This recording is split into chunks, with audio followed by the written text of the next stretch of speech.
Hi guys. Hi guys. Josh here from Olympus Athletics. Today, Barbell 101, we're talking about hypertrophy. What it is, how to get it, and why. The benefits of each one of these. Like you saw in our overview, which was our last video, the 4 adaptations, the big 4. Make sure you watch that if you haven't already. These are the 3 different types of building muscle. That's what hypertrophy is. Hypertrophy is building muscle. So going into more specifically on each one of these.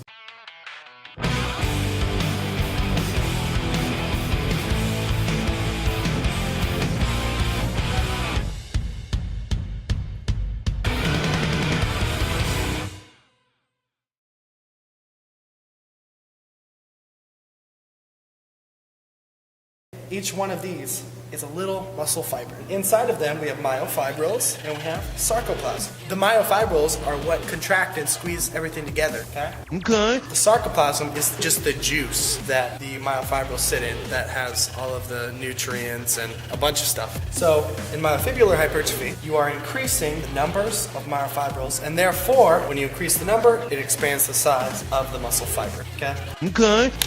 In sarcoplasmic hypertrophy, what you're doing is you're increasing the amount of juice that your muscle sits in. Therefore, the muscle gets bigger. Hyperplasia is where you are increasing the number of muscle fibers, okay?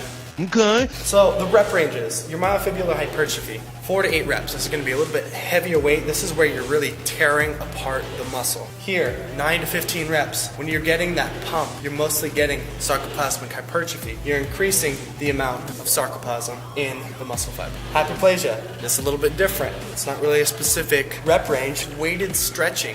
I like to do these sometimes at the end of workouts. It showed to be one of the very few things that was effective at getting higher place.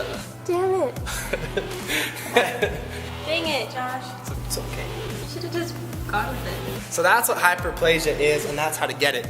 Now going into the benefits of each one of these. All of this is building muscle. However, other than just size, what are they actually doing? Here it's strength. Because these are the little fibers that pull everything together, you're increasing your strength. More cables to contract and pull everything together. Here, you're not really getting any stronger. Your ability to pull together, it doesn't really change. What does change is, because there's more juice there, it has more glucose, it has more nutrients that your muscles need, theoretically, you can increase your muscular endurance with this. Like a car with a bigger gas tank is going to be able to drive further. Sarcoplasmic hypertrophy increases your muscular endurance. Hyperplasia, your strength is increased. You have more, just like you do here.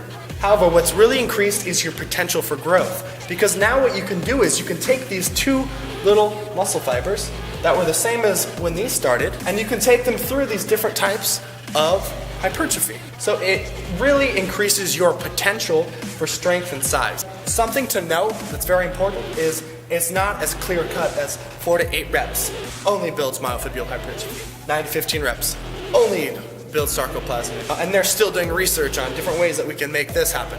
Okay? Okay.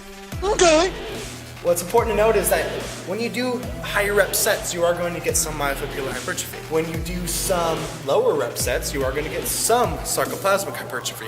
There's definitely crossover between these. Don't go into the later portions of this series thinking that this is only going to build this. More specific benefits on each one of these is an athlete who has a weight class. So for example, a wrestler. It's really important for them to have more myofibular hypertrophy because they're going to need that strength within their weight class. They want to be able to make weight. Whereas a football player, because they're going to need a little bit more muscular endurance and size just to be able to hit, cushion for joints, it's important to have that sarcoplasmic hypertrophy. So when we get later into the series, we're going to go into how to utilize each one of these into your workouts and into your program. Thank you guys for watching. Make sure to subscribe, follow along, Barbell 101. We're going to teach you guys what all this stuff is, how to use it, how to make gains.